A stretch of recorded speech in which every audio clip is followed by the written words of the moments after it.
All right. Today's episode is with proud Rudolph Elgin graduate, College of Charleston graduate, and current baseball coach of the Clemson Tigers, Monte Lee. What's going on, Monte? Oh man, probably like everybody else who does what I do for a living.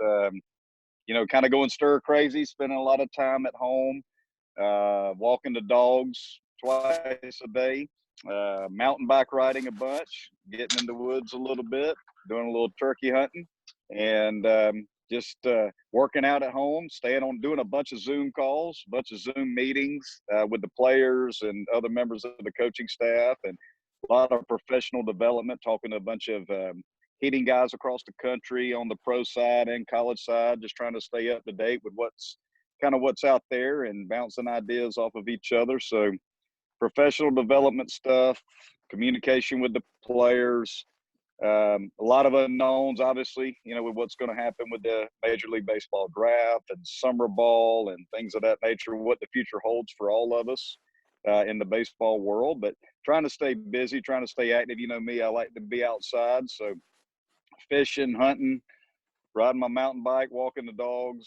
just working out at home, trying to stay active. A lot of house projects. It's about it, man. Just trying to make the days count. All right. So speaking of that, since we don't really know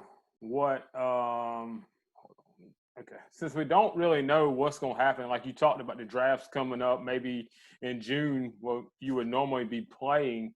Um, that's an interesting one, but back it up. And I know you recruit out freshmen and sophomore a lot of times in high school, so you're not empty. You definitely had a lot of contact with younger guys who may not get to play high school baseball this season.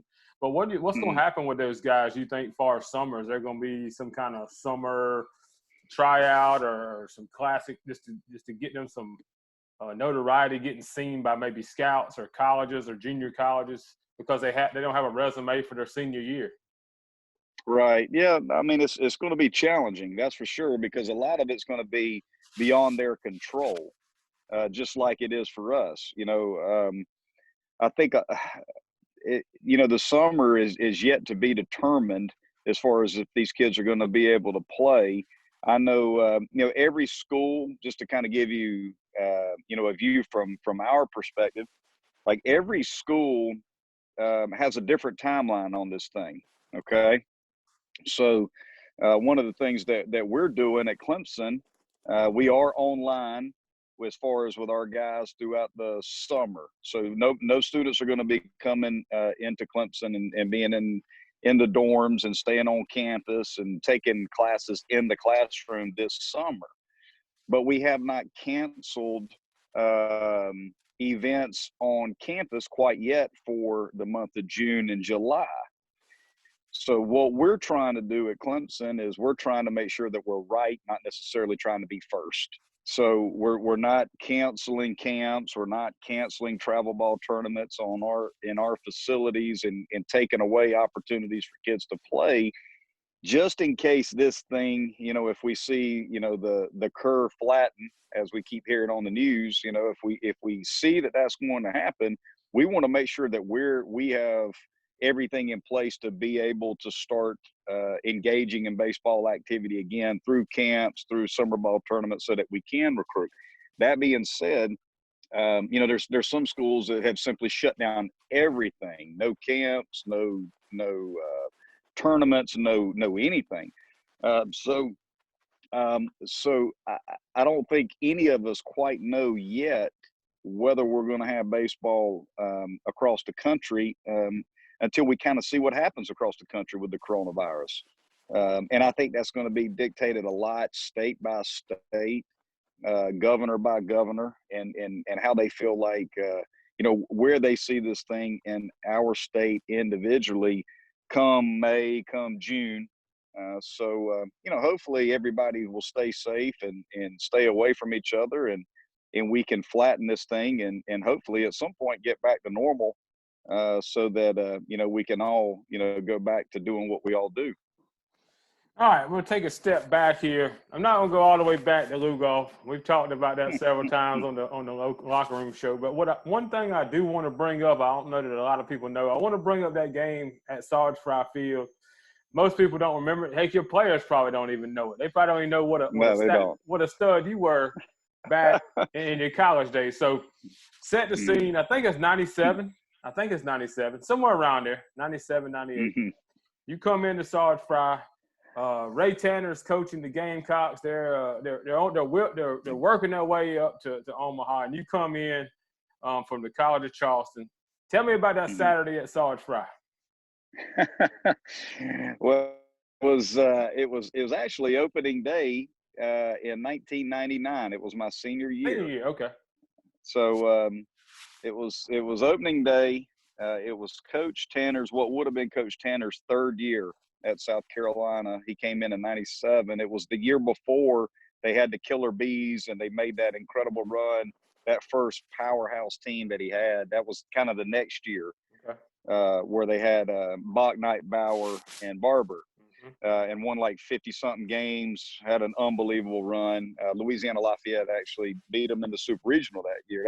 That was tough, but they had for a majority of the season probably the best team in the country, and that would have been the next year. So, but opening day, 1999, College of Charleston. We had a good club that year. A lot of us that came in as freshmen together were all seniors, and we had a pretty solid club. We finished second in the SoCon that year. Had a solid ball club, and we came into Sarge Fry, and we're facing Kip Bachnight, opening day guy. And Kip and I are really good friends to this day. Used to work out together when I was an assistant at South Carolina. He was still playing.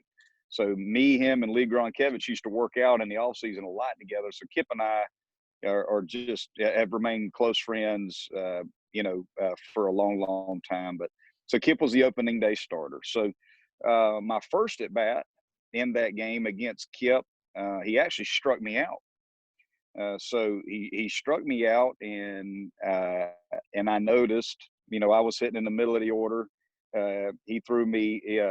He just lived off his curveball. He had a really good curveball. He would kind of add and subtract with you. Kip was a pitchability guy. He didn't have necessarily an overpowering fastball, but he would use his fastball more as an out pitch, as a surprise pitch after throwing you breaking balls and more off speed, and then bam, he would throw a fastball. He wasn't the kind of pitcher that would throw a fastball early in the count and get ahead of you and then throw the breaking ball. So, he kind of pitched backwards a little bit. He was a tough guy to hit. And he was a freaking bulldog of a competitor. I mean, an absolute warrior on the mound. So anyhow, he struck me out in my first at bat. My second at bat, I said, I'm going to sit on his curveball. I'm just going to sell out to the curveball. And if he beats me with a fastball, so be it. But I know I'm going to get that breaking ball. So he threw me a first pitch breaking ball. I swung right through it. Okay. And literally the curveball started right at my front left shoulder. So, and by the time I swung at it, it was almost hitting the dirt. I mean, he had a really good curveball. So he threw it again. I swung at it again, and it was 0-2. He threw it a third time. When he threw it a third time, I literally got out on my front foot and one-handed it, but I caught it on the barrel, and I hit it out down the left field line for the first home run of that day. It was in my second at bat. My third at bat, I come up and I said, he's going to throw me a first pitch fastball. He's not going to, he knows, after swinging at 3 breaking balls in a row, and they got Jerry Myers in the dugout calling pitches, I knew that they're going to throw me a first pitch fastball here, not going to throw me another breaking ball after the last at bat. Well, they did. So the first pitch, the third at bat, he threw me a first pitch fastball, and I hit it off the batter's eye, just straight away center field. So that was my second home run. In my last at bat, we were down 5-3 in the 9th inning, and they brought in their closer, Jason Pomar. And Pomar went on to play professional baseball. He was pretty good too. Well, Pomar threw me a first pitch slider in the dirt, and I took it. And I knew I just sold out the next pitch. He's going to throw me a fastball after throwing me a slider in dirt. And sure enough, he did. He threw me a fastball, and I hit it out to left center. So that was my third home run of the game, and we cut it to 5-4, but we actually lost the game So it was a disappointing way to end opening day at Sarge Fry 99 for the Cougs at the College of Charleston. But I did have, a career day, and honestly, that day got me drafted. And it was that day, obviously everybody and all the scouts on opening day are going to show up at Sarge Fry to watch their guys. And, I had a really good day at the plate and wound up, later on that year, I got a chance to go play professional baseball with the St. Louis Cardinals. And then later on play with the Rangers a little bit. But it was that day that got me drafted. Yeah, it was a great day because we came, of course, you and Jamie both from Lugolf. Yeah. We're playing for South Carolina. And so it was a good day just for Lugolf guys just to come see guys that you went to school with and turns around and you hit 3 home runs. Talk to me just a little bit. You probably don't get this asked a lot, but I was going to bring that up, getting drafted by the St. Louis Cardinals. What was that grind like? Everybody wants that chance, late round drafting, and you probably know your chances are 1 in a million to make it. But you got to take that chance. I mean, Piazza was a 66-round guy. He makes it. He makes the Hall of Fame. So what was that mindset like, playing single-A ball, riding buses, staying in hotels, motels? What was that like? Well, to hit rewind a little bit before I got drafted, I was a self-made player. I wasn't a guy that was nothing came easy for me ever. I remember probably the best thing that happened to me, believe it or not, was even back when I was in the 8th grade at LE, I got cut from the JV team. And to be honest with you, it really ticked me off. And because I felt like I deserved to be on the team. I was good enough to play. And so that kind of was the beginning for me of a guy that I was a guy that had a chip on his shoulder, and I was a guy that was very self-motivated to prove people wrong. And I kind of played that way. And I kind of had that type of mentality. I was an aggressive, kind of intense guy. And I always just kind of carried myself with an edge because I learned early on, you got to earn it. You got to earn your way in the game of baseball and in life. Nobody's going to give you anything. So I was a worker, and I didn't get a chance to play college baseball until the playoffs of my senior year. And that was the first opportunity. College of Charleston was the only opportunity I got to play. So I jumped on it and was a 4-year starter. So, and even when I got to college, we didn't have the resources that kids do today. I was the guy that I worked out at 6 a.m. and I took 8 o'clock classes so I could get out early. I wanted to be at the field before everybody else. So I got to the field at 1 o'clock in the afternoon, and I'd hit by myself until practice time. And I just grinded and worked and worked and worked and worked. And I was a self-made player. And the College of Charleston gave me that opportunity to play every day. And I'm forever grateful to CFC to give me a chance to play college baseball, but then to play me for 4 years. So when I got drafted, it was one of those days. It was like the greatest day ever. It was before cell phones. I didn't have a cell phone. So and I was actually in the weight room working out during the draft because they at that time, you couldn't get online and listen to the draft. They would just make picks and then they would call you after the draft and tell you were drafted. So the draft was going on. I didn't exactly know where it was. I knew I had a chance to get drafted because I had talked to a lot of teams about, hey, senior sign, or do you want to go out and play if you're taken? And absolutely, I just wanted an opportunity. And never forget it. I get home and find out that the Cardinals had drafted me, and I went on and played. And talking about the buses and the hotels. Well, for me, what a lot of people don't know about me, is I had a family. By the time I was drafted, at 22 years old, I had a daughter. I had 2 daughters by that time. So we couldn't just, I couldn't just go live in a host family like a lot of the guys did in short season A-ball up in New Jersey with the Cardinals. I couldn't do that. I had, and I couldn't afford an apartment. I had a little bit different financial situation than most of the other guys I played with. So literally I lived in a camper. I lived in a camper on a campground and took a shower, in the community campground shower with the freaking, I'll never forget that. I've never seen so many spiders in my life. But I would walk down the hill every morning, with my flip flops on and my towel, and took a shower in the campground, shower facility. I could not run but one thing in the camper at one time with electricity. If you ran the toaster and the TV at the same time, it'd blow all the fuses. So no AC. Slept on a futon. It was just, again. But I'll tell you this again. I was the first one to the field because I couldn't stay in that camper. So, so it just helped me. Again, I was a grinder. I was a worker. I just always felt like I had that chip on my shoulder, and I had to prove people wrong. And but my playing career ended. I got released by the Cardinals in spring training in 2000, and luckily for me, a guy named Jim Ferry. Jim Ferry was a scout with the Rangers, and he lives here in Clemson. And he gave me a chance to keep playing. He signed me. I played another year with the Rangers, and his grandson, Chad Ferry, is one of my position players that plays for me to this day. So that was one of the connections. Years later, I see this kid named Ferry, and I said, "Hey, how are you? You got to be related to Jim Ferry. It ain't that many Ferries running around." And he said, "Yes, my grandfather." And sure enough, the guy that gave me a chance to keep playing, I signed his grandson, and he plays for me at Clemson. Actually had our last hit. He had the walk-off hit against Winthrop. If you watch that video, the last game we played before the season ended, Chad Ferry, hit the walk-off single to win that game for us. So, but yeah, I mean, it was a lot of so I loved every minute of minor league baseball. Living in a camper, when you get to stay in a Hotel 6, it's like staying, in a freaking Royal Plaza.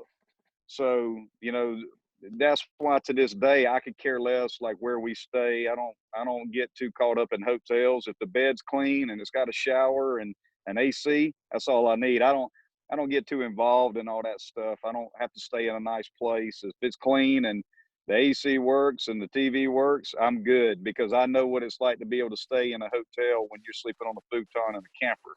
So you don't ever forget where you came from. That's for sure. If you want to be successful, it's my good friend Clint Hurdle spoke to our team this year, and he said there's two people in baseball: those that are humble and those that are about to be.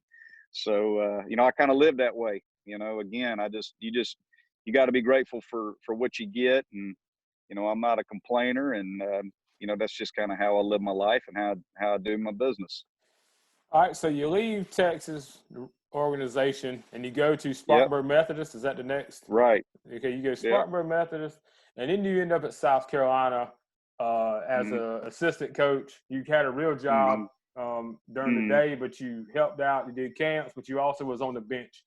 During that time, you went to Omaha twice. Is that right? That's right. Okay. Tell us what that's like from the outside looking in, like at Rosenblatt. We see it on TV, the lights and the backdrop and everything, but what is it like being on that stage, sitting in the dugout, looking out on the field personally? What was that like? That's like the Yankee Stadium, the Madison Square Garden, the Lambeau Field. That's the mecca for college baseball.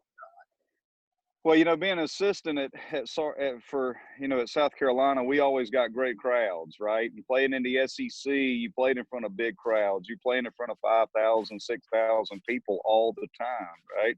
When you go to Omaha, you're playing in front of 25,000, and even in the old Rosenblatt. And I couldn't even tell you what it's like now, but I'll never forget the first day. We played Stanford in 2003, and I'm coaching first base and walk out. There's 20+ thousand people in the stands. We played Miami in 2004.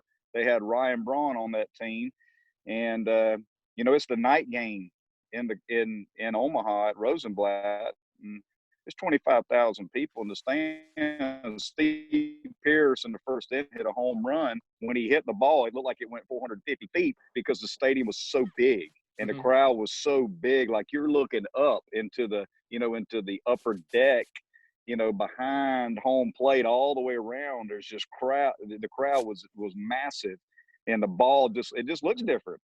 So you realize just how small you are when you play in a place like Omaha. When you play in front of when you're standing down at field level and there's 25,000 people in the stands, it's amazing. It's amazing just how everything on the field, believe it or not, kind of slows down because everything around you is so big and bright and so bold. It's kind of overwhelming. But the game itself, it kind of slows down on the field. It's pretty neat. But it was definitely overwhelming and exciting for a young coach to be able to experience something like that. All right, so you go from South Carolina, your alma mater has a coaching opening, and they hire you. What was it like going from, 4-year starter, of course you love Charleston, who doesn't? But then you get your offer to come back and coach your alma mater. What was that like? What was that offer like to go from like a voluntary assistant somewhat at South Carolina, like you said, SEC, but you're still kind of, still on a lower level. You get offered a head coaching job at your alma mater. What was that like? Well, when it was happening, it kind of happened fast. I was actually out on the road recruiting for South Carolina. I was in Virginia Tech at a tournament, and the last guy that I committed the day before I got offered a job, or not the day before I got offered a job, the day before my interview was Tyler Webb, who was pretty good arm. Yeah. So actually was up there watching Tyler Webb and Ethan Carter, who was another kid that played at South Carolina. But Tyler Webb went and saw him, offered him, he committed. And then I knew that it was kind of going on. John Pulowski was the head coach at the College of Charleston at the time. He had been offered a job at Auburn and had accepted a job. So when that opening came, obviously I started getting phone calls and those kind of things. And the AD reached out to me and wanted me to come and do an interview. So I did. Well, and I was 31 at the time. So I was young. And on the way there, it was just like, holy smokes. I'll never forget, like I couldn't sleep at all that last night in the hotel in Blacksburg. And on the way home, trying to drive home and just think about, this is crazy, that I may get the opportunity to be the head coach at the College of Charleston. And I wanted it just so bad because it was like a dream come true.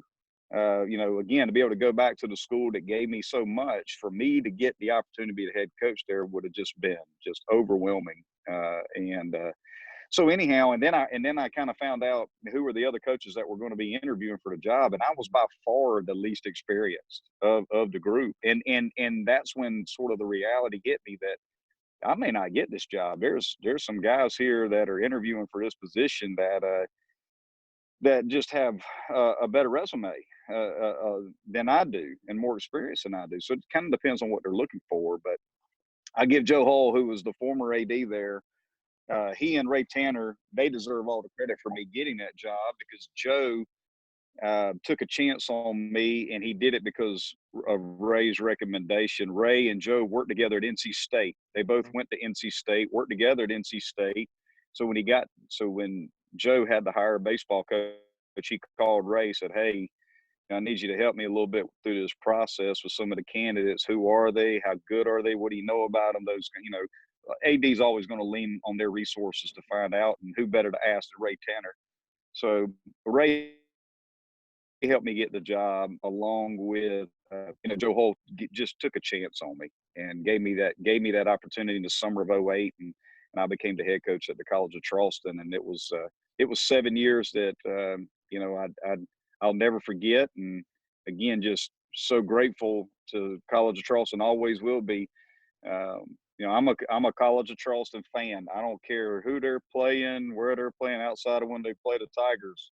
I am a huge CMC fan. I don't pull for anybody but Clemson and the College of Charleston, because I love my alma mater, simply because, again, they gave me a chance out of high school when nobody else would. They gave me a chance as a coach to coach there, and just forever grateful, and had 7 wonderful years. One to SoCon, won to CAA twice, went to a super regional in 2014, coached a couple of guys that played in the big leagues out of there, a bunch of guys drafted.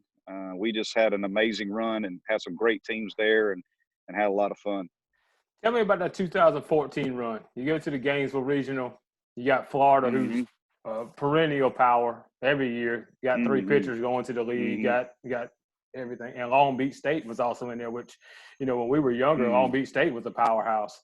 So you go in that regional, you're hoping to do the best you can, but you end up coming out of there and winning that regional. What was that like? What the excitement celebrating on the field at Gainesville after you win that regional? Well, just the fact that we were in the NCAA tournament was a big deal that year, and because the CAA in 2014, we didn't have a high RPI as a league, so it was going to be a one bid league. We were literally going to get in if we won the tournament. Whoever won the tournament was going to get in, and the tournament was at Wilmington. Wilmington had won the league the regular season. We finished second, so we go in and lo and behold, we play Wilmington the first game. Wilmington, Carl Weiss hit a big 3-run homer in the 5th inning. We pull ahead by 1 run, and our pitching was dynamite. We had, you think about a pitching staff now. We had Taylor Clark was our number 1. Taylor Clark is pitching in the big leagues with Arizona Diamondbacks. Our number 2 was Bailey Ober. Bailey Ober was the National Freshman of the Year in the whole country. Had a 1.4, 1.5 ERA as a true freshman. First 27 innings he pitched at CFC as a freshman, did not walk a batter. And he was 6'8". It was unbelievable. He's pitching to this day. I think he was in AA or AAA with the Twins this year. And hopefully he'll get a chance to pitch in the big leagues. He's had some injuries and things like that have set him back, but he's a big leaguer. I mean, and our number 3 was Tyler Thornton, and he was dominant. So we had Michael Hanslick, boy from Blythewood, was our closer. And he actually set the College of Charleston record for saves that year. We didn't hit that much. It was probably the worst offensive team. We had some really good hitters, but we had a bad year offensively. We were a pitching and defense-oriented club that year. We had some power, but we didn't hit it a whole lot. So we had to really pitch and defend, and boy, did we. So we wound up winning the CAA tournament to get a chance to play an NCAA tournament as a 4 seed. And we go down to Gainesville. I think Florida was the number 2 national seed that year. Okay. We go play, we obviously being a 4 seed, we play Florida in game 1. And we hammered their number 1 starter early in the game and scored some runs. And we just knew that if we score first, we're not going to lose because our pitching was that good. And Taylor Clark, being Taylor Clark, his junior year, he shut them down. And we turned the ball over to Hanslick. Actually the last out, I want to say, I could be wrong, but Pete Alonso was on that team. I don't remember if he was the last out or not, but I think he was. I think Hanzo faced him in the 9th inning and struck him out, if I'm not mistaken. But and if you watch the video of Hanzo, that was the nickname I gave him because I said he's like a Hanzo sword. What was the movie from Tarantino with Uma Thurman? Kill Bill. Kill Bill. Yeah. So the guy that she gets the sword from was Hattori Hanzo. Yeah, he made the best samurai swords in the world. So I told Hanslick, because his name sounded like Hanzo, I said, "You're like a freaking Hattori Hanzo sword, dude." I was like, "You just cut everybody up," and he loved that. He was a nut. So Hanzo, he diced him up in the 9th inning, and we freaking won the game. And it was like, holy smokes, we just beat Florida as a number 4 seed. It's just something that just doesn't happen, It never happens. No, and really. And sure enough, the next day, I think Florida played Long Beach or played North Carolina. I'm sorry, North Carolina was the other team in that regional. Long Beach had beat North Carolina. They were the 2 and 3. North Carolina eliminated Florida. And then we played Long Beach that night. Had a bunch of rain that weekend. We played it I think we started the game like at 11 p.m. Ben Boykin, JUCO transfer, hit a big home run late in the game. Ober dominated them. And Thornton literally shut them down in the championship game. And we wound up winning the regional. I'll never forget, that the last out of the regional was a fly ball to center field. Morgan Phillips held his hand up with number 1 before the ball even landed. He just held his hand up and was smiling as the ball was coming down. And when it hit his glove, I don't know if 4 coaches and 2 grad assistants have ever hugged more in that dugout. That was just a moment of elation. It was just an awesome, awesome, awesome experience. And what a great group of kids. And we went to Texas Tech and lost 2 games, 1-0, and they went to Omaha, Yeah. and it was just, it was a tough way. We were so close and had a great team again in 15, actually set a CAA record for wins in a regular season. In conference play, we were 21-3 in league play. Just had, again, just a bunch of really good players, good team, and then got the opportunity to come to Clemson. Well, that Texas Tech, that 1-0, I think everybody in Louisville, when it's a 1-0 game, it only takes one swing of the bat to get you back in it. So Right. Every inning, as it went down 6, 7, everybody's just like, get a hit, get a home run, win a game 2-1, something like that. But it just wasn't meant to be. All right, so you make those 2 runs, Clemson comes to college. Jack Leggett's been there for years and years. They're going to make a change. How does that process go down to end up at Clemson University? Yeah, it was again, once it happened, I met with the administration. It was, I felt much more prepared, kind of going through it a second time than I was the first time, when I interviewed for the job at the College of Charleston. And I had such a good situation at the College of Charleston that, if I wasn't the right guy for the job or it wasn't the right fit for them, I was going to be okay. But I knew that the only way I was going to leave CFC was if it was a life-changing opportunity. There was no way I would leave my alma mater in a place that had been so good to me unless it was like the no-brainer opportunity, and Clemson was the no-brainer opportunity. And so when I was offered the position, I gladly accepted it. The hardest thing for me was calling every one of those players at CFC and telling them I was leaving. That was it was a great day, but it was also a very tough day because of the relationships that I had at CFC with the players that were on that team. But once that happened and I got up here, it's amazing. I don't know if people quite understand what the first 3 months is like as a head coach in a new place. It is, you literally are working from 7 a.m. till midnight every day. I mean, that first summer at Clemson, I think I did over 100 visits. I had that many kids come in here. I mean, it was every day we were having 2 to 3 visits per day, sometimes 4.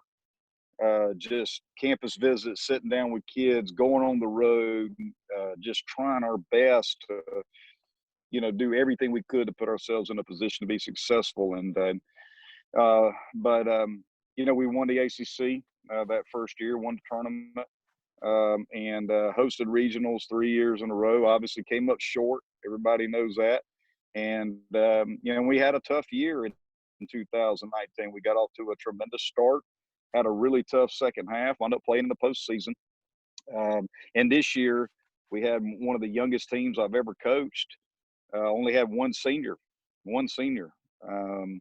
And we were 14-3 and had played 6 one-run games. Think about that. Out of 17 games, 6 one-run games, and won every one of them. So this was a gritty team. This was a freaking a bunch of blue-collar, tough, hard-nosed guys that really competed and were selfless. And it was a lot of fun to coach because we weren't perfect. We were not a perfect team, and we didn't have a star. We did on the mound. We finally had a pitching staff put together after years of recruiting. Andrew C., Bradley, had done a great job of, bringing in some arms. And we had guys like Sam Weatherly, who's going to hear his name called real early in the draft this year, and Strider and Sharp and Carson Spires on the back end with a bunch of other guys. And we finally had what we felt like was a pitching staff that could shut people down. And it reminded me a little bit of that 14 team we had at CFC, just a bunch of grinders with a pitching staff that could really do some things. And so if it was close, we were going to beat you, because we were tougher. We competed and we could really pitch. So it's just a shame that, the season ended the way it did. But, there's a lot of people out there that obviously have had a lot end, and it's been tough to deal with. But this thing is much bigger than baseball. So, we understand that and have to deal with it and, just try to move forward. But my time at Clemson has been unbelievable. I mean, I don't know if you can work at a place where people love Clemson athletics and the university more. I've been a lot of places. I don't know if there's more of a sense of pride and love in a community than there is right here in Clemson. It's a great place to raise a family. It's one of the safest, nicest places you could live. Believe it or not, it's kind of like growing up in Lugol. A lot of people can say whatever they want about Lugol, South Carolina. It's an unbelievable place to raise your family. Great schools, great community. People get behind the teams there, and it was kind of like coming home, to a degree. It's a small town, but it just happens to have a major university right in the middle of it. So it's been a great place to live, and and we're just obviously I'm blessed to be able to do what I do and be where I am. I just want to touch on a couple of those players. I don't want to call – you mentioned several of them, but Davis Sharp is one of the throwback guys that I like, the guys like the Darren Dreiferts, like the Brad Wilkinsons, the ones who can pitch on one day but contribute 2, 3, 4 other days of the week. I mean, he's a stud on the mound, Saturday guy, whatever. But on Friday, he's knocking in runs. On Sunday, he's knocking in runs playing defense. And I think Davis Sharp is one of them throwback guys who can do it all. And the age of pitcher only has kind of changed that. When you were growing up, when we were growing up, you played everything all day. Oh, yeah. But Davis Sharp's one of them throwback guys, I think, who's good on the mound and he's good at the plate. And another guy I think was a spark plug for you who's been hurt was Kier Meredith. I mean, he came in this year hitting the ball, stealing bases, setting the tone for your offense. So those two guys were really fun to watch and really having a good season, for the first 17 games. Yeah, no doubt. I mean, talking about Davis, no, you're exactly right. Davis is a little bit of a throwback, and he's, Davis is one of those guys that he just loves to play. He don't overthink it. He just doesn't overthink anything. He just, when it's his day to pitch, he just goes out and pitches, and he don't worry about it. He don't worry about it too much. He's just gonna go out there and throw the ball over the plate, and however long I stay out here is how long I stay out here. And he always fights me. He wants to DH on the days he pitches, and sometimes I'll let him do it. But I said, dude, your ERA's through the roof when you hit on the day you pitch. So, but he's a competitor. He wants to swing. He wants to help his team any way that he can on the mound, with the bat. He's a power hitter. Hit in the middle of our lineup.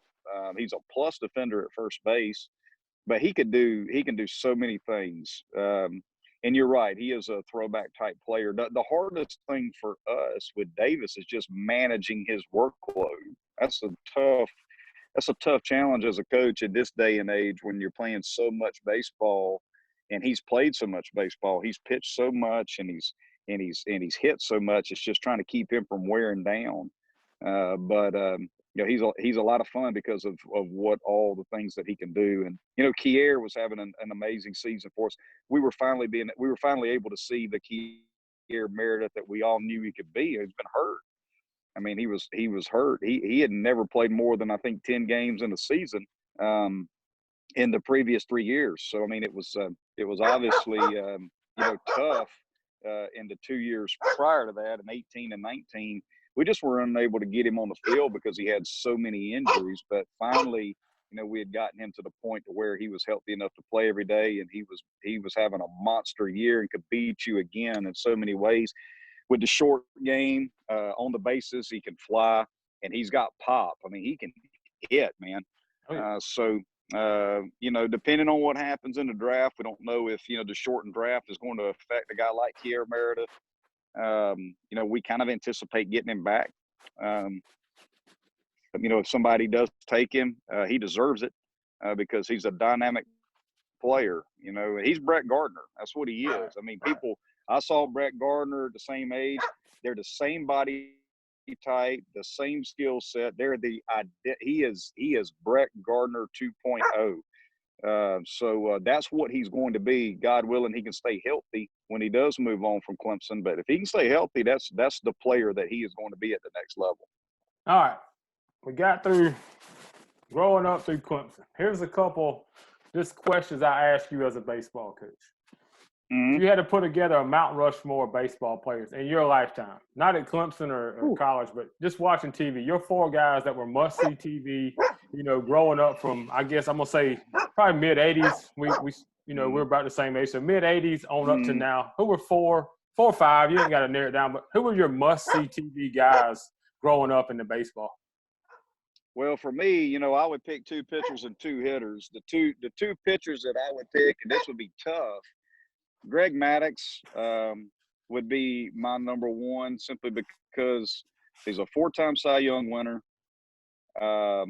Never seen anybody with better command and better movement in my life to this day. So he would definitely be one. The other pitching spot is a toss-up to me. Randy Johnson, I think, was the most dominant left-hander I've seen in my lifetime. Another guy that would get an honorable mention for me would be Nolan Ryan, just because he threw, again, I think 7 no-hitters and pitched into his late 40s. This guy pitched 27 years in the big leagues. People don't realize this guy was a power arm. He was the first, power arm in the modern day era. First guy to throw 100 miles an hour that I knew of. Right. And maybe there was somebody before they had radar guns, that I don't know. But he threw over 100 miles. He threw 100 miles an hour. He pitched 27 years in the big leagues with 7 no-hitters and 5,000 plus strikeouts. So, and you talk about just a mean SOB on the mound. Nolan Ryan, is in that discussion for sure. But I'd pick Maddux and Johnson, a righty and a lefty. The 2 hitters, the 2 position guys for me, and neither one of them were necessarily my favorite player. I'm a Braves guy. I grew up a Braves fan. Dale Murphy will always be my childhood hero, right? Because that's all I watched on TV growing up was TVS, and I watched the Braves and loved the Braves. But the 2 hitters for me in my era that I thought the best overall player that I've seen in my time, I'm not talking about today's game. That's a different group altogether. But Ken Griffey Jr. to me, had he not had the injuries that he had, probably would have hit 750, maybe 800 home runs, and he was clean. He was the best defender on the field, the best athlete on the field, the best hitter on the field, and the best power hitter on the field. And the other guy, whether you like him or you don't, the best hitter I've ever seen is Barry Bonds. I don't care what anybody says. You can, juiced or not, nobody dominated the game offensively in any era more than Barry Bonds. Barry Bonds is the scariest hitter to ever walk into the box. So, and he was a Hall of Famer with juice or without it. I agree 100%. People don't realize in Pirates days that he was 30-30 easily every year. Gold Glover. He was only like 185. He was real thin. He was built like Eric Davis somewhat. And then all of a sudden you remember his size 8 head and, muscled up. But like you said, he was 40-40, 30-30 candidate every year with the Pirates before he found out what HGH was. That's right. Definitely a good list. Another list I'm going to ask you, and this is the reason I asked you because you liked the interview with Ricky Morton. I know you're kind of a wrestling guy. Growing up, who's your top 4 wrestling guy? If you put a list together, must see, like you talked about TBS with the Braves, Saturday night TBS Superstation with Tony Schiavone was locked in Lugoff. I know every Saturday night. What you got on the top 4 wrestling? Well, there was no doubt every Saturday morning and that I got up and watched cartoons and watched wrestling. That's it. Yeah. Ric Flair, you can't have a wrestling list without Ric Flair. Ric Flair changed the sport of wrestling. Now I ain't into no WWF. I didn't watch WWF. Again, I'm a country boy. So Ric Flair, no doubt, is on that Mount Rushmore. I love Dusty Rhodes. I loved the freaking Four Horsemen. Oh boy, this is tough. The Rock and Roll Express. I saw the Rock and Roll Express in person in Gaffney, South Carolina, when I was a kid. They came to Gaffney. My mom and dad were from a little town right beside Gaffney, so we went and visited my relatives, and we all went over and watched the Rock and Roll Express. So the Rock and Roll Express, when they came on the scene, I'd never seen athleticism like that in wrestling. Right. Just unbelievably athletic. And the moves in the ring were just different than everybody else, right? So Rock and Roll Express would be up there for me. Ric Flair, Dusty Rhodes, loved Arn Anderson. Another guy too. My first favorite wrestler when I was a little kid is the Boogie Woogie Man. The freaking Boogie Woogie Man. When he'd come into the ring, he had the best song coming into the ring of anybody. So the Boogie Woogie Man was another one that I love. So that'd be my group. I'm glad I asked, man, because people don't remember, like, Boogie Woogie. Me and my buddy Kurt, that's one of our favorites. Because we come in, he was throwing his hands, had the beard out to here, had the bandana on, and he locked that sleeper hold on you, and the game was over.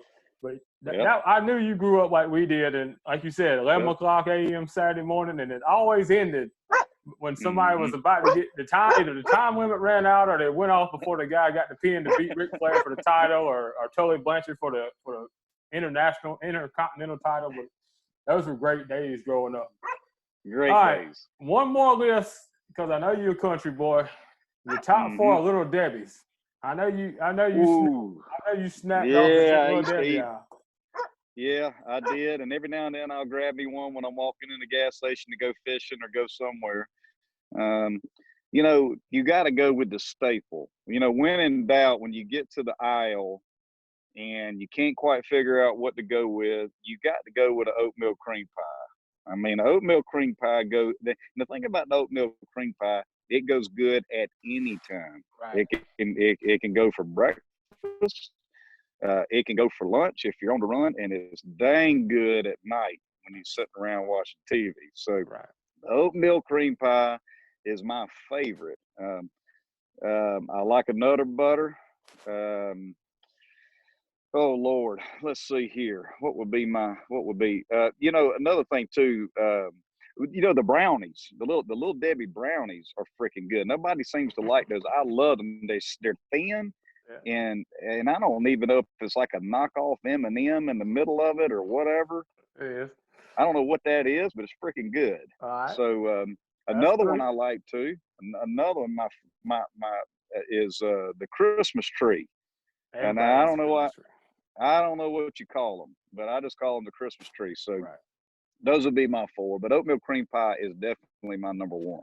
I know you talk about on the way hunting or fishing. For me, oatmeal cream pie and a pack of toast cheese crackers, the orange crackers, that'll keep you stayed off until the next meal if you don't have anything to eat. I love both of those two. They go with me fishing every time I go.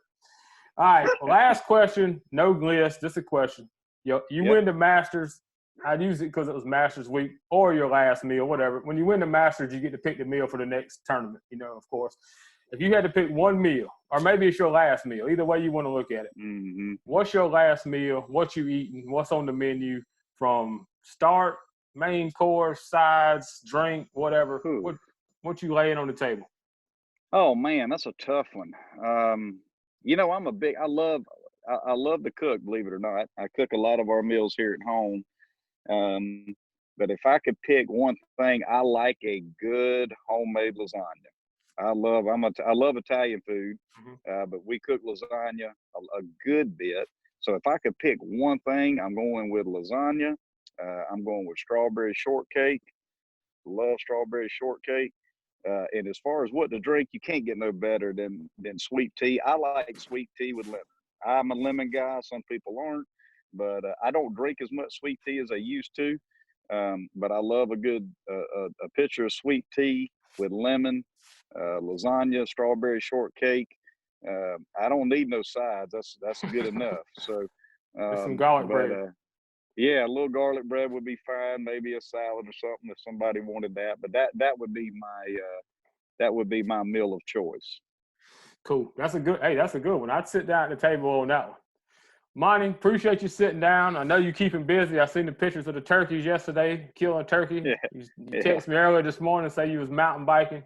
So glad you're staying busy. Hopefully we can get through this thing, get some baseball back to going. I know that's for the last 25 years of your adult life, every day this time of year has been either watching or coaching or scouting or recruiting. Right. So hopefully we can get, and for me it's been watching. So hopefully we can get back to that. Appreciate you giving me this hour. Hope to see you up there in Tiger Town. And good luck in the future. We'll talk to you soon. All right, Rhino. Thank you, man. All right, bud.